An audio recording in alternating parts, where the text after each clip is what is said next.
We are deeply grateful and remain so to the government and people of India, led by His Excellency Sri Narendra Modi. So India is being considered as a country जो आया उसने सबकी मदद की and everybody is good now. ये चीज़ें India के हवाले से वो कर रहे हैं सारी। इंडिया ने श्रीलंका को नॉर्मल होने में मदद दी है, ये बहुत बड़ी बात है।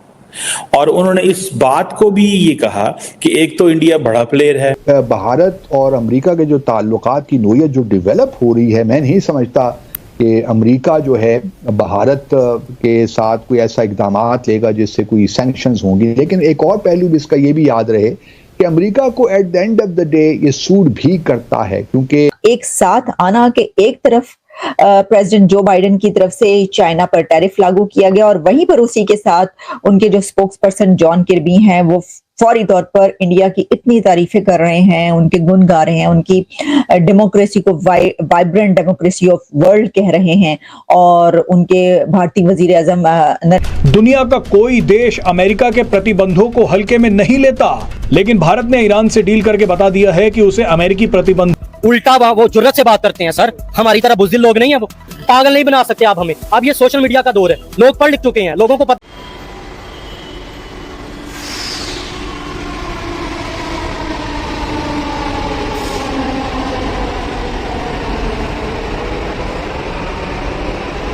हाँ ना, क्या करेगा। कितने बच्चे आपके? 18।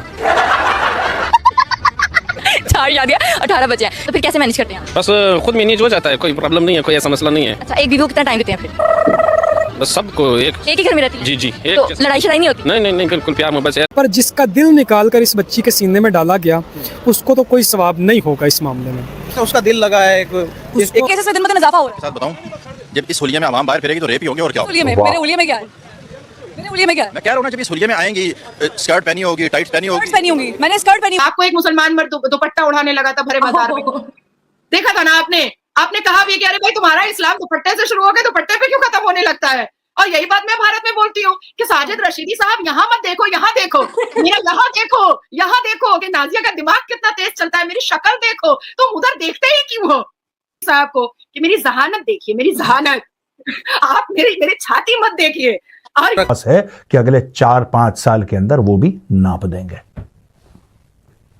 तीसरी बात, भारत धीरे धीरे दुनिया का मैन्युफैक्चरिंग हब बन रहा है और धीरे धीरे भारत सप्लाई चेन का माहिर बन रहा है। सप्लाई चेन भारत ने कैप्चर करना शुरू कर दिया। चौथी बात, चाइना से कंपनियां हटके भारत आ रही हैं। ये चाइना को बुरा तो लगता होगा। और दोस्तों, एक बात है सच, अगर आपको सच बात बोलूं, कहीं ना कहीं बेइज्जती भी महसूस होती होगी। भारत की डिप्लोमेसी ले लीजिए, 6ठा नंबर डिप्लोमेसी भारत की, हर जगह भारत की वाहवाही है। आपके ख्याल से पूरे पाकिस्तान में कितने % बच्चे हैं जो स्कूल जाने के काबिल है? मतलब यह है कि उनकी एज इतनी है कि उन्हें स्कूल जाना चाहिए, लेकिन वो या तो किसी चाय के खोखे पे, चाय के स्टॉल पे जॉब कर रहे हैं, या वो भीख मांग रहे हैं, या कोई मजदूरी कर रहे हैं। सर, इसके बारे में मुझे कुछ अंदाजे से बता सकता हूँ कि मेरे ख्याल से 50% बच्चे जो तालीम उनको मैसर नहीं है। ठीक है। और जब से हमारे मुल्क का ये निज़ाम चल रहा है, मेरे ख्याल से 60-70 सालों से यही सिस्टम है कि तालीम के ऊपर किसी ने काम ही नहीं किया।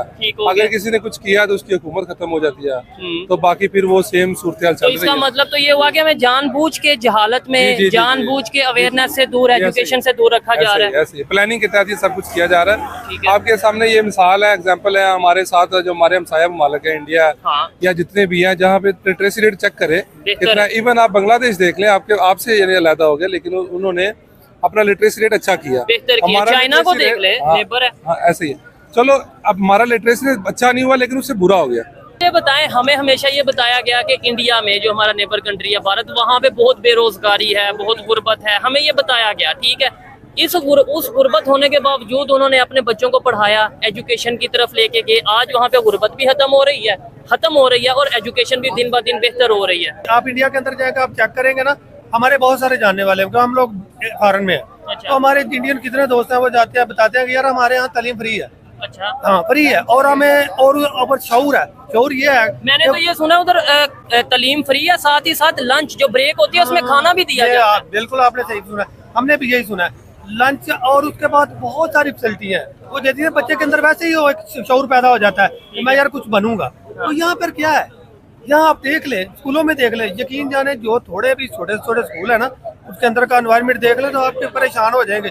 एक बच्चा एक कुल्फी खरीदने का हाल नहीं है, उसको 2000 की माना देना पड़ेगा, वो कहाँ से देगा? असल में वो एक कौम की शक्ल बन चुके हैं। हमें तकसीम बहुत किया गया है, हम लोग तकसीम है। वो 1 अरब 40 करोड़ की आबादी है और वो आप कह रहे हैं कौम की शक्ल या यूनिटी है उनमें हिंदू मुस्लिम सब लोग हैं। हमारे यहाँ पे मेजोरिटी मुस्लिम है, फिर भी यहाँ पे यूनिटी। मेरा ख्याल से वहाँ पे जब मुस्लिम ले गए हिंदू ले गए, मुझे नहीं लगता कि उनमें बहुत ज्यादा फर्क है। अच्छा हाँ, हम लोग जो जब यहाँ पे रहते हैं ना, हमें कोई एक दूसरी बिरादरी में मिल जाएगा ना, हम उसमें फर्क खुद पैदा करने की कोशिश करते हैं। उसके साथ बैठ के चाय पियेंगे? हाँ, नहीं पीते ना, हम उससे बहुत हकीर नजर से देखते हैं, ये खामियां कमी है। लेकिन वहाँ पे जहाँ चले जाएंगे ना आप, एक हिंदू और एक मुस्लिम है, आप जब उसको दोनों को बैठा के एक कमरे में रहेंगे ना, आप जज ही नहीं करेंगे ये दो बंदे दोनों मुनफरिद है, आपको लगेगा ही नहीं, तो क्यों नहीं तरक्की करेंगे वो?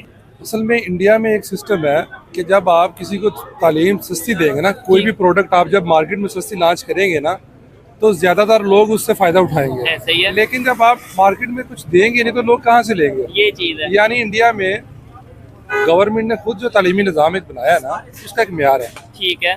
बाद में उनके जो स्टूडेंट हैं बाहर भी जाते हैं, लेकिन उनकी गवर्नमेंट जो है उनका पीछे उनको पूरा सपोर्ट करती है, उनकी कम्युनिटी बन चुकी है, इसकी वजह से वो एक स्टैंड बन चुका है। आप भी फॉरेन का आपका विजिट रहा है, कौन सी कंट्री का? दुबई का। मुझे जैसे उन्होंने बताया, आप शायद साथ ही रहे होंगे, ठीक है, क्या कहेंगे कि वहाँ पे जो इंडियंस मौजूद हैं उनके एजुकेशन या उनकी सोच में, लाइक उनके बिजनेस करने के तरीके में, उनके जॉब करने के तरीके में और हमारी सोच में क्या फर्क है, या एक जैसे आपको फर्क नहीं नजर आता? सर देखिए, जब हमारी तालीम और उनकी तालीम में फर्क होगा, ये बेसिक तो बेसिक चीज है, फिर ऊपर भी डिफरेंस आ जाएगा।